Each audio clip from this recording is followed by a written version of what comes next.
Don't be too happy because Blake Lively's PR team has introduced a new term to the lexicon. It's called toxic positivity. That is the problem with trying to problematize Justin Baldoni. You just kind of come up looking pretty stupid. Hollywood drama is like strolling through a diamond-studded minefield, where every shiny rock could blow up in your face the moment you pick it up. And nowhere is this more obvious than in the epic, almost comedic lawsuit pitting Blake Lively against Justin Baldoni for a whopping $250 million. Yes. Blake Lively's PR team has thought up their next attack on Justin Baldoni, and it's brilliant. It's exceptional. They are clearly spending top dollar, as we have learned, using their former CIA agents, that they've hired them, to convince the public that the real problem in this lawsuit with Justin Baldoni is actually the fact that he's too positive. In a land where multi-million-dollar deals get tossed around like party favors, somehow a $250 million figure can still stun us all, especially when the alleged grievance involves the horrifying crime of toxic positivity. They went out to Wayfair with these claims, and you could imagine this phone call. You come up like, "Hi, I'm a journalist from the LA Times, and we have some employees that are starting to speak about you off record, and they're telling us stuff about how you act at work. And we are hearing that your happiness feels phony. So what do you have to say to that?" Let that sink in for a moment. Justin's perky emails, heartfelt pep talks, and relentless do-gooder vibes have apparently reached the level of emotional terrorism if you believe the tabloids, and the ex-CIA PR wizards who seem to have been hired to blow this fiasco into the stratosphere. Also, Blake Lively's now hired a crisis PR person, the same one who attempted to help cover up Hunter Biden's laptop. Oh my goodness, it's getting crazier and crazier by the day. If we didn't know better, we'd think Hollywood was auditioning for a new soap opera. Except no writer in their right mind would conjure up a storyline this outlandish without worrying they'd be laughed out of every pitch meeting. How frustrating this must be for the ex-CIA team to be like, find me anything on him. Speak to former employees, and one employee is finally like, you know what? That man was so nice it hurt. Still, here we are. In one corner, we have Lively, an A-lister with a carefully manicured image and a legal team rumor says is armed with military-grade PR strategies. In the other, Baldoni, the alleged sunshine-happy villain whose offense is that he's too cheerful to be believed. I don't know, guys. It's a hit piece of sorts, right? Like, imagine a world where you can report someone for being too nice. One can only imagine the coffee-fueled brainstorm sessions that led to toxic positivity becoming the weapon of choice. Maybe someone pitched it as a fresh spin on the usual harassment tropes, but with fewer cringe-worthy text receipts and more mockable buzzwords. I don't know how the HR department is going to deal with these sorts of complaints. I don't know. I got out of my job of 2 years and I suffer from anxiety.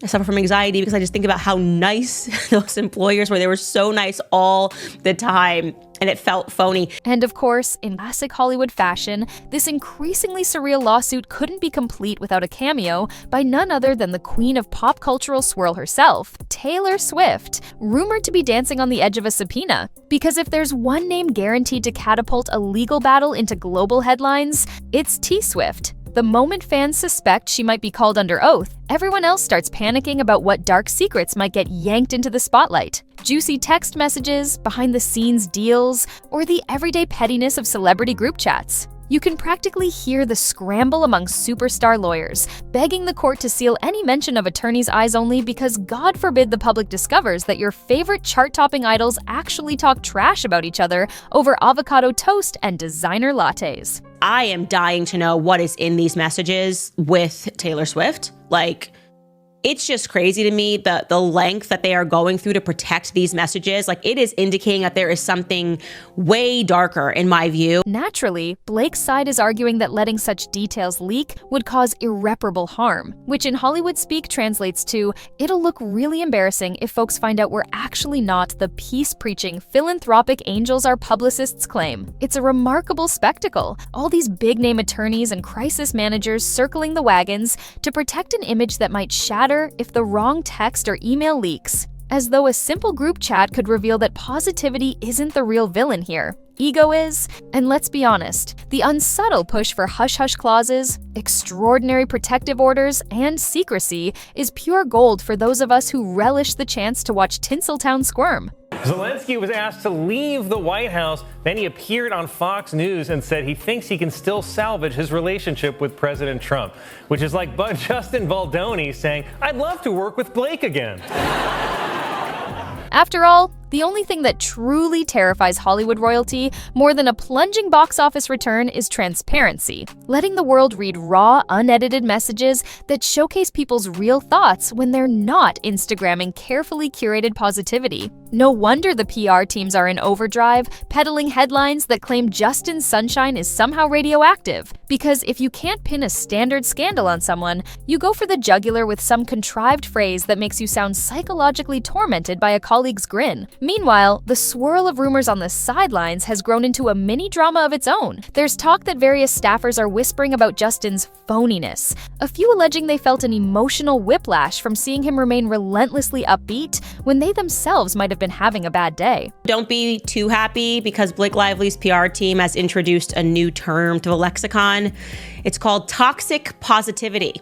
They're using that now in the press to describe the real-life horror of what it's like to work for Justin Baldoni. I'm not kidding. He's apparently toxically positive.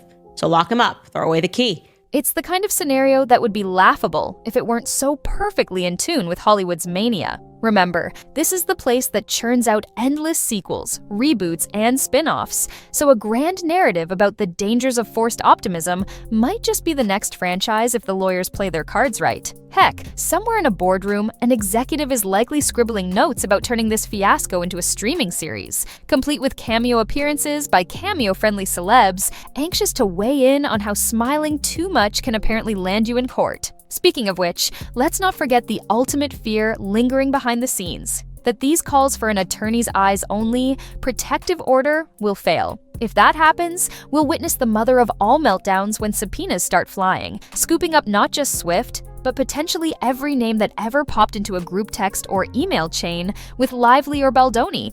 But it's interesting because I'm wondering if in this severity of this rush to protect Taylor Swift's messages and Blake Lively's messages, there could be something about relationship dynamics that they're fearful of the public finding out, which would actually deliver a very significant blow. Don't forget, allegedly, she's supposed to be with Joe Alwyn. That relationship ends. She's with Blake Lively. Maybe we're going to find something out about the nature of Blake Lively and Ryan Reynolds' relationship, or Blake Lively and Taylor Swift's relationship. You know, what is the real nature of Taylor Swift? Nobody really knows because she is a brand.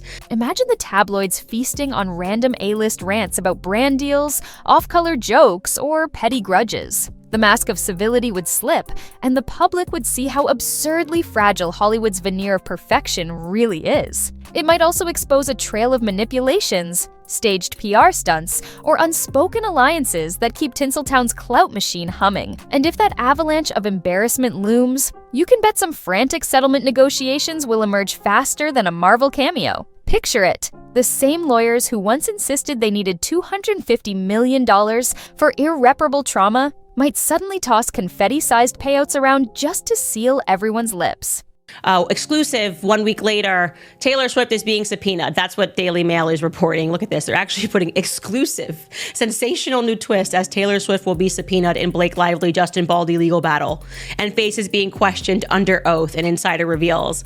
Yeah, that's a podcast 10 days ago. Am I the insider? I don't know. And yes, they are acknowledging that she is going to be questioned under oath as a part of the saga. Because in this twisted universe, it's not about who's right or wrong, innocent or guilty. It's about who can control the narrative and protect the brand. After all, you can get away with, figuratively speaking, if you've got the right combination of PR muscle and hush money. The real irony? This fiasco is unfolding in an industry that routinely lectures the masses on authenticity, emotional well-being, and mental health matters, yet can't stand the thought of actual positivity that doesn't come wrapped in a carefully orchestrated campaign. Maybe that's why toxic positivity hits so hard. It pulls the curtain back on an entertainment world that thrives on cynicism and scandal. A relentlessly upbeat coworker stands out like a vegan cupcake at a steakhouse. It's unsettling, unfamiliar, and a direct threat to the usual negativity treadmill.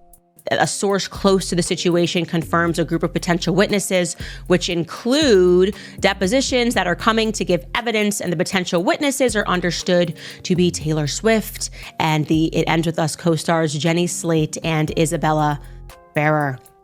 And the staff at the talent agency WME, which represents Lively and executives at Sony. Yet, if you ask cynics like us, the lawsuit isn't really about positivity or even money. It's about proving who wields more influence, more star power, more lawyers, and more hushed phone calls to influential contacts in Manhattan or Washington, D.C. The $250 million figure is the perfect symbol of the obscene stakes at play. Big enough to make headlines, but still feasible to a coterie of Hollywood power players who can treat lawsuits as just another line item in the annual budget. So, yes, by all means, keep your eyes peeled for more shocking exclusives, claiming Taylor Swift has had enough of Justin's performative kindness, or that an unnamed insider saw him offer free coffee to the homeless, and it just felt too staged. This isn't a straightforward matter of one party being purely right or wrong. It's a melodrama about losing trust in an industry that can warp even basic decency into something lawsuit-worthy. And once the final gavel drops, if it ever does, the only real winner will be the tabloid media, which gleefully capitalizes on the outrage while Hollywood pretends it's shocked by its own reflection. Until then, the rest of us can only shake our heads in bemused disbelief. Somewhere beneath the multi-million-dollar PR blitz, the frantic pleas for sealed evidence, and the threat of peeking into A-list text chains, there might be a genuine legal question. Or maybe it's all part of the never-ending performance that is Tinseltown. One thing's for certain, this lavish sideshow won't end with an apology or an earnest conversation about personal differences. Instead, it'll likely wrap up with a backroom settlement, a few watered-down statements about moving forward, and a slew of unopened NDAs locked away in a vault, ensuring the public never learns whose unstoppable optimism actually triggered a meltdown. In other words, just another day in Hollywood, where the bright lights can't mask the fact that even a simple smile can apparently spark a $250 million lawsuit and enough manufactured controversy to fill a reality show's entire season. All right, show's over. Hungry for more twists? You know where to find us. Keep that popcorn hot, we'll handle the drama. Want to catch the next showdown in real time? Hit subscribe and buckle up.